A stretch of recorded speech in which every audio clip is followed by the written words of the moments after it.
Good morning, and thank you very much for attending the 2020 Emory University's update on diabetes care. I'm Guillermo Umpierrez. I'm a professor of medicine at Emory. I've been around for many, many years in our university, and I dedicate my life to treat patients with diabetes. Today is such an important day in the way that today has been designated November 14th as the World Day of Diabetes. And this is such an important because of the number of people that we have right now with diabetes. In the world, we have over 400 million persons with diabetes. In the United States, as shown in this slide, it's about 34 plus million people with diabetes. And if you take individuals over the age of 65, 1 in 4 patients or 1 in 4 persons have diabetes. We diagnose about 1.5 million new persons with diabetes every year, despite the lack of a universal screening. And very costly in the way that we spend about $300 billion, and $1 in $7 that we spend in the world on the United States is dedicated to diabetes. First, let me say thank you to my co-chair, Dr. Sol Jacobs, and the organizers, Ina Flores, who has been the director of diabetes education for several years, and the group from the Office of Network Development at Emory Healthcare, Dr. Brun, Nicole Connor, and her team. It is for us such a great pleasure, and we have put together a very interesting program. First, before I start, I think I have to declare my financial relationship with industry, and I'm the guideline chair of the diabetes. I'm the American College of Endocrinology, and I'm pleased to let you know that I'm going to be the president-elect of the American Diabetes Association starting on January 1st to serve as president in 2022. We have received this year support from different industry that goes to Emory University for our research from Novo Nordisk, AstraZeneca, and Descom. Today's agenda would include, first, our Emory diabetes algorithm, and I'm going to introduce to you the Emory app. I hope that you will download this app with me during the next few minutes and learn how to use this app for the care of your patient with diabetes. Then Sol Jacob will discuss about oral agents and non-insulin agents for the treatment of diabetes, and Priya Velanke will follow with the optimizing insulin therapy for these patients. We'll have a 30 minutes time to do question and answers, a short break, and then we'll continue with diabetes management program. Will be introduced to you how you have to, if you want, how you will refer patients to our DMP program. Dr. Francisco Pasquel will discuss the new evidence on cardiorenal protection for patients with type 2 diabetes. And of course, 2021 is the year of technology. Georgia David will discuss implementation of diabetes technologies for the care of diabetes. This will be followed by a short Q&A, and then I'll close with some remarks. I hope this program will be of and fulfill your expectations. So first, SMARTDM2 is our diabetes management program. As you know, there are 12 different types of medicine, with different mechanism of action that we have for the treatment of diabetes. We have from injectable to oral agents, and the question would be, how do you select them? So the American Diabetes Association and the Emory algorithm would recommend to consider metformin as the first-line agent. If you don't achieve glycemic control, 2 or 3 months later, you add a different medication. And you select this medicine according to efficacy, the risk of hypoglycemia, cost, the weight, and cardiovascular and renal issues. And then you have different mechanisms and different agents that work there. In addition, we select according to individual disorders. For example, If you are obese, we recommend medications that are associated with weight loss. If the patient does not have insurance, well, we have generic agents like metformin, sulfonylurea, and pioglitazone. If the patient has fatty liver disease, we have agents that have been shown to be effective, like GLP-1 and TCDs. Cardiovascular disease, well, it's now recommended to use GLP-1 and SGLT2s. Then you have different agents that you can use for kidney function or kidney dysfunction and the elderly. So we presented this to our internal medicine group, and we told you have to select the agent according to what's going on with the patients. Oh, and we also told them, by the way, you have to be concerned that glyburide or the sulfonylureas may produce hypoglycemia when agents are indicated or contraindicated. So 3 years ago, we presented this information to our primary care team, and we also told them about cost of these medicines.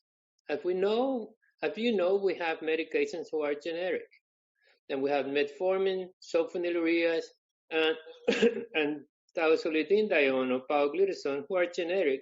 The cost is less than $5–10 per month. But there are some other medications that cost between $300 to $800 a month, like the DPP-4, GLP-1, and SGLT2s. So when we presented this information to our platform, diabetes platform, and this is just my 3 leaders from internal medicine, Fred Turner, Chris Massey, and Penny Castellano, they came back to me and said, we need a diabetes app. Something that will guide us to how do you choose medications and to keep up with the indications and contraindications. So we reached out to Vikas, who is an anesthesiologist, and he is just a genius in formulating and creating this app. And the two of us, and with the help of other endocrinologists, have put together what is called the SMARTDM2 applications. This app is designed to simplify the management of patients with diabetes, especially type 2 diabetes, following the guidelines now from the ADA and the American College of Endocrinologists. So I would like you, if you may, go to your smartphone and go to the App Store, and then you just type SMARTDM2. No space between SMART and DM2. And it's very easily you're going to be able to download. I'm going to give you about 20 to 30 seconds before I continue describing the app. Please go to the App Store and just type SMARTDM2, and you download the app, and it's extremely easy to use. If I can do it at my age, everybody can. I promise you that. All right, so what you're going to do, and what you're going to see is this panel. So we are going to divide the treatment or selection of agents according to the presence of hyperglycemia, if the patient have insurance or no insurance or resource limited patients. The presence we're going to describe elderly or frail. I think that age is not a criteria, but frailty is, that's right. Then we're going to divide on cardiovascular disease, obesity, the presence of NASH or non-alcoholic liver disease, if the patient's taking steroids, if the patient have history of hypoglycemia, and all the way to the end is GFR or kidney function. So those are the criteria that we're going to use to select these agents. And what you're going to see, I hope that you're able to download this app, is that you're going to click to the right according to what's going on with your patients. Let's have 3 examples to test this app. So the first one, let's say you select cardiovascular disease, obesity, normal renal function with a GFR greater than 45. And then you press continue. The app will come. Unfortunately, this program is not animated, but the app will come with different colors. Green means good, yellow means alert, red means no. So you have selected cardiovascular disease with normal renal function. And the three agents that comes is metformin, GLP-1, and SGLT2s. Of course, GLP-1 and SGLT2 has been shown to reduce cardiovascular events. And metformin, the UKPDS, did the same. So, and then you press metformin, and it will tell you the pros and cons. And then pros is cardiovascular disease first line, not except for a patient who has GFR less than 30. Obesity is the first line because this agent doesn't produce weight gain. And there is really no contraindications. When you press GLP-1, it gives you, it says cardiovascular disease reduced, because there are several papers and large multi-center studies have shown that has a cardiovascular protection. No evidence, no benefit on heart failure. No dose adjustment is needed, and it produces weight loss. And the same thing for SGLT2s. And if you scroll down, you're going to have, for example, for GLP-1, it gives you the different agents that we have right now in the market. How do you start the dose? How do you increase the dose and adjust the dose according to each patient? So if you look for GLP-1, you have exenatide, that is once a week, liraglutide one daily, and dulaglutide and semaglutide. And here to the right, if you press SGLT2s, again, it tells you the different agents that we have in the market, the doses that we have, how you start, some comments in related to potential side effects, for example, for SGLT2s, genital urinary tract infections. DKA is very rare, and the same thing if there's a group or not. Here to the left is, for example, renal function. You can use GLP-1 now for GFR less than 45, even less than 30. But except for Bydureon or once weekly exenatide, that is contraindicated if GFR less than 45. So this is the way we're going to select your agents. Let's do the following case. How would you treat a patient who has cardiovascular disease, but it has kidney dysfunction with a GFR less than 30, so severe kidney compromise? Heart disease, kidney compromise. Well, the app would tell you that you can use GLP-1 or DPP-4, because DPP-4 and GLP-1 can be used all the way, even in patients with GFR less than 30. There are several in yellows. I mean, and then if you click in there, they'll tell you why they're yellow. Of course, this is a patient, for example, basal insulin is indicated, that they have an increased risk of hypoglycemia because the patient have a GFR less than 30. And then if you scroll down, you're going to see metformin and SGLT2s in red, because this patient had a GFR less than 30. That means that metformin cannot be used in patients with GFR less than 30, the same as SGLT2s. So if you click on metformin, it will tell you contraindicated in these patients because the GFR is less than 30. If you click on SGLT2, contraindicated because the GFR is less than 30. Let's go on the last case, and then we'll have some time for question and answer and trying to adjust, confirm that you are using the device well. What about if you have a patient who have no insurance, have normal kidney function, but no insurance?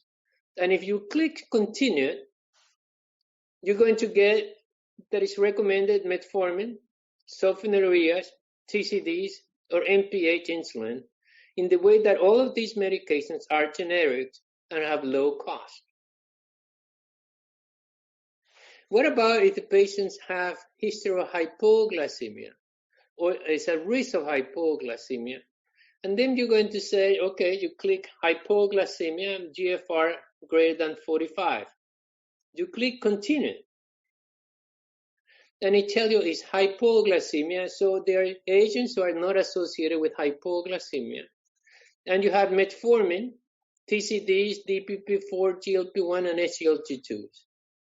In reality, there's only two types of medicines associated with hypoglycemia. One is the insulin secretagogue, like sulfonylureas, ripaglinide, nataglinide. And the other is insulin.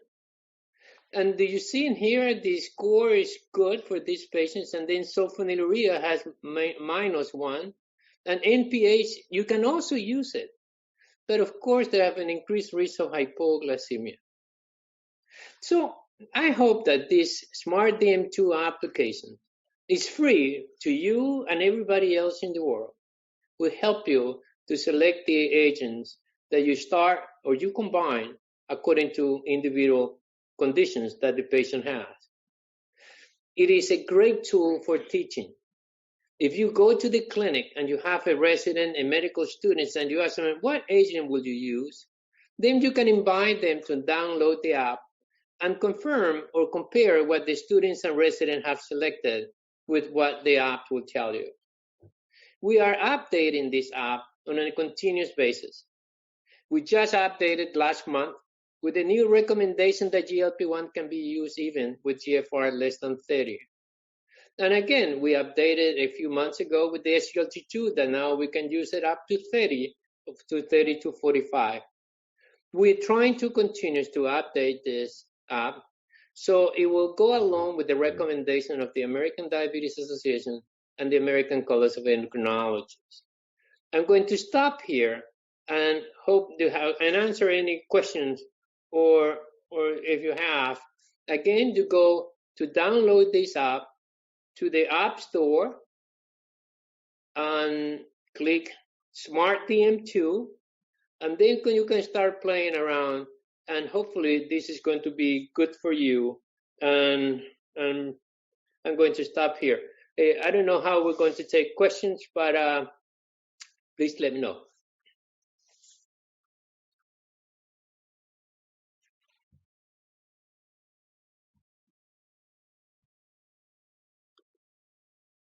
You can chat the questions. What is score? Oh, here, I've got tons of questions. Oh, the score means that it helps you. For example, if the higher the score means that it's more beneficial, the lower the score, independent of the color. So green is go ahead, yellow be aware, and then each one of them have different scores. This is arbitrary according to what we think are following the recommendations. Great app, thank you, thank you. There are very many complimentary slides. We received a question about pregnant patients. So for pregnancy, there are different types of people, the patient who are pregnant with diabetes. That's right. One is pre-pregnancy diabetes. They should be treated with insulin during pregnancy. Even if the patient is taking metformin, sulfonylureas, the day that they are pregnant, you send them to insulin in the way that none of these medications are approved for the use during pregnancy. For gestational diabetes, some OBGYN use sulfonylureas and metformin. The American College of Endocrinology, the American College of Obstetrics and Gynecologists recommend insulin. This app is not designed to be used for pregnancy. When new medications be added, how will new medication be added as this come to the market? Yes, we're trying to do that, and we will continue to change the recommendations, not only with new medicine, but also with the dosing and guidelines. What do they have for us, especially for the new agents? That's right. You will see today that we're going to have a lot of new information on cardiovascular and renal protection. For many years, we only care about bringing the hemoglobin A1C down. Now we have medicine that have shown to protect your heart and protect the kidneys of patients with diabetes. There is another question, how do you combine the agents? So I think that is very simple, that's right. Let's say you have a patient with cardiovascular disease and normal kidney function, I tell you that you can use metformin, metformin, GLP-1, SGLT2 as preferred agents. So if you start metformin, you can use either one, or GLP-1 or SGLT2s, and then when you click one of these agents, you have the different agents and the dosing. So remember that the treatment of diabetes is like building in blocks. When you don't stop medicines unless there are side effects. You add a different one when it's necessary. I think I don't see any more questions. So I hope that this app will be of great benefit. I promise you, if you are a teacher, it would be a tremendous opportunity to discuss with your students and residents. If you are a provider, well, you have now something that will, I guess, you can compare what you and the guy at the app will say. Of course, you have the last voice in this, and you decide which agent you're going to use. So let me move on, and I'm glad that we're going to have more time. I'm going to give the next speaker a couple minutes extra, and the next speaker is going to be Sol Jacobs, that is going to discuss about diabetes care with oral and other non-insulin agents in patients with type 2 diabetes. So, Sol?